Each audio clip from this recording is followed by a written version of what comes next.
Guys, आपका बहुत बहुत स्वागत है मेरे यूट्यूब चैनल मैथ्स बाय साक्षी में।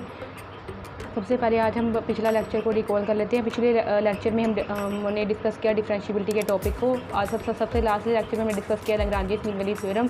आज हम अपना नया टॉपिक स्टार्ट करने जा रहे हैं, इंटीग्रेबिलिटी। आज हम सबसे पहले देखेंगे कि इंटीग्रेबिलिटी होती क्या है। हम बेसिकली इंटीग्रेबिलिटी होती क्या है कि अगर हमें कोई फंक्शन दिया गया हो, dy/dx एफ एक्स फंक्शन दिया गया हो, तब क्या हो is equal to f x हो, तब क्या क्या क्या कहेंगे हम, इस फंक्शन एफ एक्स को हम कहेंगे इज़ एन इंटेग्रल, या इसको हम क्या कहेंगे, इस an integral of f x. ये क्या है, इसका इंटेग्रल है, ये फंक्शन इस एफ एक्स का क्या है, इंटेग्रल है। इसलिए सिंपली हम कह सकते हैं कि integral of f x D x is equal to f x. ये सिंपली क्या है, इस फंक्शन का क्या है, इंटेग्रल है। अगर हम इस फंक्शन को कैलकुलेट करें, इंटेग्रल को कैलकुलेट करें रिस्पेक्ट टू एक्स, देन क्या होगा, वो फंक्शन क्या आएगा, कैपिटल एफ एक्स के इक्वल आएगा। सबसे पहले हमने डिस्कस करना है कि आज हमने बेसिकली डिस्कस करना है कि इनडेफिनिट इंटेग्रल कौन से होते हैं। इनडेफिनिट इंटेग्रल कौन से होते हैं। इंडेफिनिट इंटेग्रल के लिए हम सबसे पहले डिस्कस करते हैं कि आज हम सबसे पहले एक फंक्शन को कंसीडर करते हैं। Consider f of x is equal to x two x, sorry. अगर हम इसको इंटीग्रेट करेंगे तब क्या होगा, अगर हम इसका इंटीग्रेशन फाइंड करें तब क्या होगा, F of X as it is, इसका इंटीग्रेट फाइंड करेंगे F of x D x is equal to x square plus सी। अगर हम इसको वाई पुट कर लेते हैं तब क्या होगा, y equal to x square plus सी। अगर हम सी को कोई भी, अगर हम इसको ग्राफिकली देखें तो तब क्या होगा, ये एक तरह का पैराबोला रिप्रेजेंट करेगा सी की डिफरेंट वैल्यूज़ के लिए। अगर हम कोई इसको ग्राफिकली रिप्रेजेंट करें तो क्या ये एक तरह का पैराबोला रिप्रेजेंट करेगा, जिसका क्या होगा, डिफरेंट रीजन होगा। अगर हम सी की वैल्यू को चेंज करते जाएँ, हो सकता है वो पॉजिटिव हो सकता है वो नेगेटिव हो, वो क्या एक पैराबोला को रिप्रेजेंट करेगा। ये क्या है, एक पैराबोला को रिप्रेजेंट करेगा, y is equal to x square plus c की डिफरेंट वैल्यूज़ के लिए एक पैराबोला को रिप्रेजेंट करेगा। इसलिए हम क्या कहते हैं, इंडेफिनिट इंटेग्रल कहते हैं, क्योंकि इसको सभी क्या है, फिर एक फैमिली होगी। अगर हम सी की वैल्यू को चेंज करते जाएंगे तभी क्या होंगे, हमें डिफरेंट पैराबोलास मिलते जाएंगे। वो लोग नेगेटिव साइड भी होंगे, लोग पॉजिटिव साइड भी होंगे। चलिए अब हम इससे रिलेटेड सबसे पहले बेसिक रिजल्ट को डिस्कस करते हैं। इंडेफिनिट इंटेग्रल्स की कुछ प्रॉपर्टीज़ को डिस्कस करते हैं। अगर हम किसी फंक्शन का हमें क्या करने के लिए आगे इंटेग्रल फाइंड करें रिस्पेक्ट टू एक्स, और उसका क्या करें, उसको रिस्पेक्ट टू एक्स क्या कर दे, डिफरेंशिएट कर दे, तब क्या हमारे पास बचेगा, इंटेग्रल और डिफरेंशिएट आपस में कैंसिल हो जाएगा, तब हमारे पास क्या सिंपली एक फंक्शन बच जाएगा। अगर हमें किसी कॉन्स्टेंट के और फंक्शन के साथ इंटीग्रेट करने के लिए आ गया तब क्या होगा, वो कॉन्स्टेंट सिंपली बाहर आ जाएगा और हम फंक्शन का रिस्पेक्ट टू एक्स इंटीग्रेट कर देंगे। अगर हमें किसी फंक्शन का इंटीग्रेशन करने के लिए कहा गया हो तब क्या करेंगे, हम उस फंक्शन का इस पर with respect to x D x integrate कर देंगे, और सी क्या प्लस सी आएगा, वो क्या होगा, सी इज एनी आर्बिट्रेरी कांस्टेंट। अगर हमें किसी दो फंक्शंस का इंटीग्रेशन फाइंड करने के लिए कहा गया है, एक फंक्शन है f of x plus g of x D x, तब क्या होगा, उस फंक्शन को अगर हम सिंपली डिफरेंशिएट करें अलग अलग सम की, यानी कि लीनियरिटी प्रॉपर्टी को शो करने का तरीका है कि अगर हम किसी फंक्शन को सम का इंटीग्रेट करें, वो क्या होगा, वो उसी सम के इक्वल आ जाएगा, यानी कि सम के दो सम्स के इक्वल आ जाएगा, इंटीग्रेशन के इक्वल आ जाएगा। अगर अब हम इसको हम इन जनरल भी लिखें तो तब क्या होगा, f1 x plus f2 x plus so on as it is d x is equal to integration of f1 x D x plus integration of f2 x D x plus so on. ऐसे क्या है, ये linearity property को satisfy कर रहा है। आगे हम इससे रिलेटेड, इंटीग्रेशन से रिलेटेड बेसिक फॉर्मूला उसके बारे में जान लेते हैं। चलिए हम इससे रिलेटेड कुछ स्टैंडर्ड सॉल्व्स के बारे में जान लेते हैं। I hope the video and the audio quality are good, if not then please mention your problem in the comment section. चलिए अब इससे रिलेटेड कुछ स्टैंडर्ड सॉल्व्स के बारे में जान लेते हैं। अगर हम किसी x raise to power n का इंटीग्रेशन करते हैं तब क्या होगा, उसकी इंटीग्रेशन किसके इक्वल होगी, उसकी पावर में भी एक ऐड हो जाएगा, और पावर के में जो ऐड होकर आएगा उसे भी हमें नीचे भी ओवर में भी लिखना है, और plus c where c is any arbitrary constant, और n क्या है, -1 के इक्वल नहीं होना चाहिए, if n is not is equal to -1। आगे हम अगले इंटीग्रेशन को डिस्कस करते हैं। अगर हमें 1/x का dx का इंटीग्रेशन करने के लिए कहा गया होगा, वो क्या होगा, सिंपली log ऑफ x का मोड प्लस c। आगे हम थर्ड फॉर्मूले को डिस्कस करते हैं। अगर हमें किसी ए रेस पर से किसी constant raise to power x का इंटीग्रेशन करने के लिए कहा गया हो तब क्या होगा, a raise to power x as it is, तब क्या होगा, लॉग ऑफ उसी कॉन्स्टेंट का लॉग लेना है प्लस सी, वेयर ए क्या होना चाहिए, a is positive and a not is equal to 0। आगे हम इसके लिए फोर्थ फॉर्मूले को डिस्कस करते हैं। साइन ऑफ ई रेस पर एक्स का डी एक्स का अगर हम किसी भी रिस्पेक्ट टू इंटीग्रेट करें तब क्या होगा, सिंपली वो फंक्शन आ जाएगा। एक्स का derivative respect to d x का डेरिवेटिव करेंगे रिस्पेक्ट टू एक्स, वो 1 आ जाएगा, प्लस सी आ जाएगा, c is any constant. Fifth number पर अगर हम डिस्कस करें साइन ऑफ एक्स का इंटीग्रेशन करें तब क्या होगा, वो इंटीग्रेशन किसके इक्वल आएगी, माइनस कॉज ऑफ एक्स के प्लस सी के इक्वल आ जाएगी। अगर हम 6 नंबर पर डिस्कस करें कॉज एक्स का क्या इंटीग्रेशन होगी रिस्पेक्ट टू एक्स, वो क्या होगा, साइन ऑफ एक्स प्लस सी।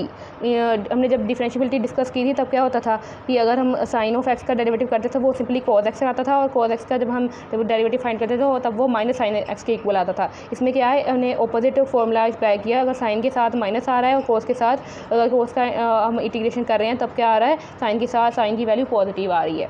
आगे हम इसको 7th फॉर्मूले को डिस्कस करते हैं।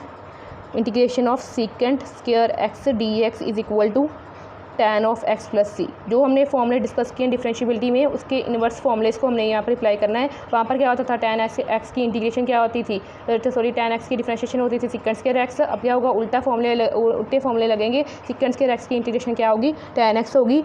आगे हम इसके रिलेटेड सीकेंट स्क्वायर एक्स की इंटीग्रेशन को डिस्कस करते हैं। और secant square x D x की इंटीग्रेशन क्या होगी, cot of x plus c minus cot of x plus c. जहाँ तब वहाँ पर क्या होता था, कोट एक्स की इंटीग्रेशन क्या होती थी, कोसेकेंट स्क्वायर एक्स। आगे हम इससे रिलेटेड 8th फॉर्मूले को डिस्कस करते हैं, 9th फॉर्मूले को डिस्कस करते हैं। 9th फॉर्मूले का डिस्कस करते हैं। अगर हम वहाँ पर जब हम सीकेंट एक्स और tan एक्स की सीकेंट एक्स और tan एक्स का अगर हम विद रिस्पेक्ट टू इंटीग्रेशन करें तब क्या होगा, वो क्या आएगा, सीकेंट ऑफ एक्स प्लस सी। वहाँ पर जब हम सीकेंट एक्स की इंटीग्रेशन फाइंड करते थे, वहाँ पर जब हम सीकेंट स्क्वायर एक्स की इंटीग्रेशन फाइंड करते थे तब क्या होता था, सीकेंट एक्स की इंटीग्रेशन फाइंड करते डिफरेंशिएशन फाइंड करते थे, वो क्या होता था, secant x into tan x D x होता था। आगे हम इससे रिलेटेड और कुछ और फॉर्मूलेस को डिस्कस करते हैं। कोसेकेंट और कोट एक्स की इंटीग्रेशन क्या होगी, माइनस कोसेकेंट एक्स प्लस सी। आगे हम इससे रिलेटेड एग्जांपल डिस्कस करते हैं। साइन ऑफ 2x का हमें क्या करने के लिए कहा गया है, इंटीग्रेशन फाइंड करने के कहा गया है। हेयर लिखेंगे, here f of x is equal to sine of 2 of x.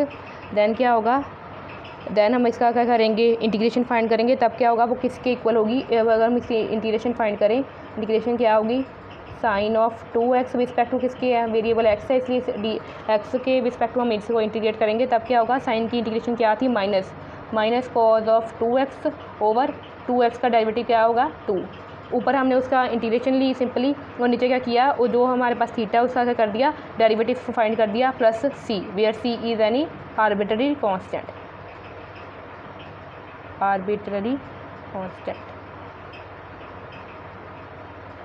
आगे हम इससे रिलेटेड एक और एग्जांपल को डिस्कस करते हैं। आगे हम इससे रिलेटेड सेकंड एग्जांपल को डिस्कस करते हैं। 2x स्क्वायर प्लस EX साथ में क्या है, DX हमें क्या करने के लिए कहा गया है, इसको इंटीग्रेशन फाइंड करने के लिए कहा गया है। हमने क्या करना, let I is equal to 2x square plus EX DX। आगे हम इसको जब फर्दर सोल्व करेंगे तब क्या होगा, इसकी हम इंटीग्रेशन फाइंड करते हैं। 2x square as it is, हमें आपने properties by property of indefinite integral हमने अभी भी डिस्कस किया है। वो कौन सी प्रॉपर्टी थी हमारी, जो हमने डिस्कस की थी, लीनियरिटी प्रॉपर्टी थी। तब क्या होगा, अगर फंक्शन है वो ये ऐसे gx हमें उस रिस्पेक्ट टू dx इंटीग्रेट करने के कहा गया है, तब क्या हम उसको फंक्शन को सेपरेट भी क्या कर सकते हैं, इंटीग्रेट कर सकते हैं। वही प्रॉपर्टी हम यहाँ पर यूज़ करने जा रहे हैं। अब हम इसको डिस्कस करते हैं। 2x के as it is dx plus EX dx।